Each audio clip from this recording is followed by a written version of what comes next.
Guys, everyone thinks it is so hard to get jacked, but really, it's not. It comes down to you putting in the work. And honestly, it's not that hard. For example, I just had fried up some bell peppers with some seasoning. Quick, easy, healthy snack. You know what I'm drinking? It looks like soda, right? No, 0 calories, zero. If you need a sweet little sweet treat, you're craving soda, you're craving that sugary drink that you always want, drink something that's not gonna have all the calories and sugar and shit in it. All this aspartame and whatever is not necessarily good for you. But if you want to start getting lean, or if you want to start seeing progress, you have to track what you're eating. I'm telling you, ever since I started tracking what I was eating, I not only gained progress in the cut and the bulk, but I did a freaking competition last year. So it comes down to training right, eating right, and doing the work. Everyone wants to be jacked, everyone wants to be lean, but you have to know what you're putting in your body and what's going to give you the best results. You have to not, well, 90% of it is your diet, and that's as simple as that. You got to know what you're putting in your body and what is going to be more beneficial for you to do. What are your goals? It's pretty much you're really either in bulking season or you're in cutting season. But I guess I'm gonna talk a little bit about my competition and what I did to get ready for that. So what I did was I had a coach. It was just someone at the gym who I talked to who has done competitions before. So I was like, I'll see if I get some advice from him. And he walked me through what he did for his competition. So basically, I started cutting 14 weeks out of my competition. Obviously, the normal cut length, I guess, is 16 weeks, if not more. But I think it was kind of a last minute decision to do the competition. But either way, so what I would do is I hit my maintain calories for I stayed at my maintain calories. It was at the time it was like I want to say 2100. So what you want to do is you want to slowly decrease your calories. Pretty simple, right? You decrease your calories and you up your cardio, and that's going to make you lose more weight. But what I did is started at 2100, lost weight, was doing cardio for 30 minutes a day, 3 days a week. So start off because during this whole part of the process, you typically are going to lose a little bit of muscle no matter what, because not having that regular amount of nutrition that your body wants and needs, depleting your body from all the nutrition by eating 1100 calories, it's not good for you. So, anyways, I would lose weight. Typically, it's about 2 pounds a week that you're aiming to lose. So, that's pretty much what I did. I was 175 when I started, and show day, I was 140. So, I actually lost a lot of weight. I lost 35 pounds, or no, 35 pounds in 14 weeks. And I'm sure some of that is a little bit of that is muscle too, but I got down. I didn't have a pinch test or anything to see my body fat percentage, but it was definitely, I want to say 6 or 7. I was really lean. So back to my process.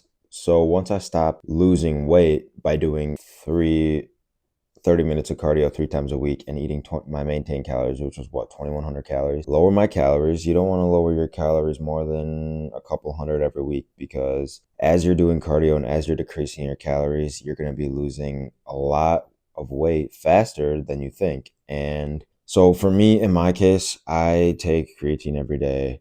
And say I stop taking creatine and maybe decrease my water intake, if you notice that you're losing a lot of weight, that's like, if I stopped doing that, I would lose a lot of weight, because all that creatine, that's why when you take creatine, you're supposed to drink a lot of water with it.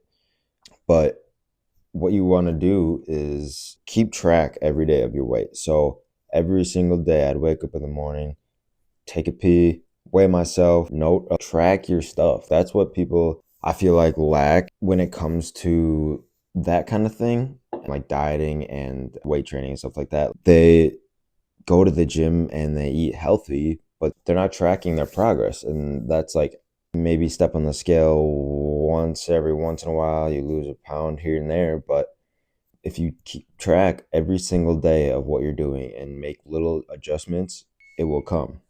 And speaking of what I do, it's super easy. Is I make a whole pan of chicken. I buy the tenderloins at Walmart for $10, and it lasts me 3 or 4 days. So I don't know. That's pretty good. But no. So damn. So as I would continue to lose weight, and like I said, I would track day by day. So when I stopped losing weight after 3 days in a row of weighing the same, that's when I would know to increase my cardio and lower my calories. So fast forward in time, it's peak week, right? Peak week is the most important week. That's why they call it peak week. But I think my peak week, I was eating 1,100, 1,200 calories a day. At this time, you're doing your last leg day. So my show was on Saturday. Monday, I was doing my last leg day. And then your last lifts through the week. You carb load a couple days before. So it was so nice because you were eating little to no calories a day. And then you would carb load a couple days before, and you just got to eat so many carbs. And it was just the greatest thing ever because you don't want to be flat on stage. And you're not going to gain a shit ton of weight in a day or two, even. For that to actually process through your body and turn into fat or whatever would take more time than it would by the time you step on stage. So you have to make sure that you're carb loading a few days before, double what you usually eat. And then at this point, during peak week, you do no cardio. Let's see what else. I'm trying to think specifically. For morning, I had egg whites. So 1,200 calories. I was probably eating, I think I remember egg whites, a banana in the morning. For lunch, I was eating chicken and rice. And for dinner, I was eating, I think, more rice and honestly, probably more chicken because at that point, I'm just drying out my body. I'm not going to get really fatty foods like beef and stuff like that. But I'd actually have to go back on MyFitnessPal and look because I actually don't remember what I was eating. So let me do that.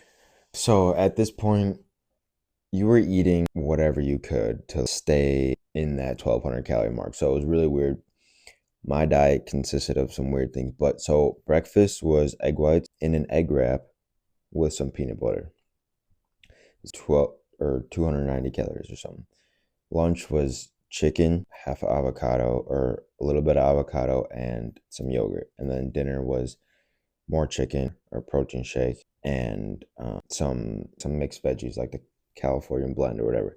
So, and dude, at this point, even 4 weeks out, you can tell your body is needing that nutrients. You're tired every day and you just wake up cranky as hell because you just have no motivation to do anything. You have no energy. You just want to lay in bed all day and just don't talk to anybody because your patience level when you have zero food to eat decreases by 50%. So you just get so much more annoyed by other people. And it was so hard to go to work every day and put up with these, I don't know, not that they were even bad people to work with. Everyone has shitty coworkers, whatever, but just everything was just pissing you off and you just didn't want to be there or talk to anybody. But finally, so this show was called NPC Arizona or Natural Phoenix in Illinois, and it was fun. I gotta say, if you haven't been able to experience a show or be in it yourself, you gotta try it. My thing is, I'm glad I did it, so I got to experience. But right now, I think what I have to do is walk for 2, 3 years before I go back, because I just looked so small. You don't even realize how small you get until you are 6% body fat, and you just look so skinny. So I ended up taking fourth place. Leland took third, and that was it. So pretty much, I could tell you to eat, what not to eat, how not to train. I want to know if you guys want more tips on that or just eating healthier or training better in general. But that's my little chat for today. So, peace, love.